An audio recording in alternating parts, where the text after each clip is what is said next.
Seven Deadly Sins, Settling the Argument Between Born Bad and Damaged Good, by me, Corey Taylor. Copyright 2011 by Corey Taylor. To my children, whom I hope I inspire, to my wife, whom I hope I endear, and to my grandmother, who instilled in me the will to succeed. Chapter 1, In the Beginning, or How I Learned to Love the Ceiling Fan. I always told myself I would write a book. I knew one day I would sit myself down and pound words into submission, spinning yarns, webs, and tales of days gone by, of woe-begone afternoons tinged with bittersweet delights.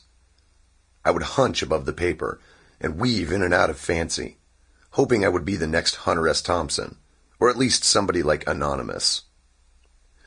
But I also made a solemn oath to myself that I would try to write something not only of value, but also something that had never been done before.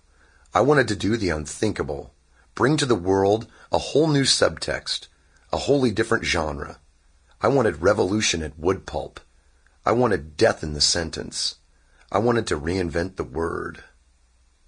Obviously, this was not going to happen right away, and on some kind of masochistic level, I was okay with that. I was still kicking emotional crabs out of my soul crotch, reaching for the razor while rinsing out the rid. Anyone confused by that last metaphor can pat themselves on the back and walk away clean, so to speak. Anyone who has dated a stripper, or lived with scumbags, knows that scenario too well, and we have more than likely met at a survivors meeting or two. Anyway, between Tony Robbins and Dianetics, I really do not know what the hell is going on in the literary world today. People shill get-rich schemes on late-night TV disguised as tax dodges and government grant programs. Celebrity wannabes suck off traffic cops once or twice and are thrown book deals like fish to the porpoises at SeaWorld. When Paris Hilton can top the bestsellers lists, we are one more Connect 4 move closer to Armageddon. I wish I were being funny, but I am clearly not. No one this awesome gets incensed for no reason at all. No one in my zip code, anyway. I was hoping to have my shot at irreverence. I was hoping to be a shot in the arm for some kind of polysyllabic retaliation. Instead, I am just hoping to keep from neutering the global book market. I mean, come on. What can I say that has never been said before?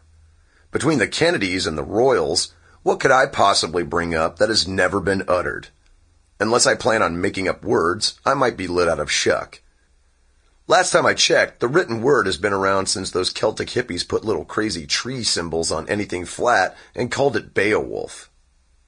So therein lies my conundrum. Much like Cialis, what will I do when the time is right? Fast forward years later when I found myself across a dingy wooden table from a mysterious learned man in an exotic locale, seated for a meal of foodstuffs called sushi in a dark and cursed land known as Los Angeles. It was in this dinette of Japanese comestibles that I was toiling over this tome you hold in your hands, and I had reached a point of no return when this man posited writing about the 7 deadly sins. Now, I countered that the only way to do this subject, one that has been driven into the ground with derisive frequency, was to give it my own unique and cantankerous spin. He offered that in order to do that, I should start at the beginning. I thought for a second. Doing so would mean going in harder than I have ever allowed myself to do in the past. So I asked, the very beginning? He said, hey, those are my spicy tuna rolls. Oh, sorry, I thought they were my BCS rolls. Do they look like your BCS rolls? Well, if you squint and look at them from the side. What the hell are you talking about? Wait, what was the question again? I know what you were thinking.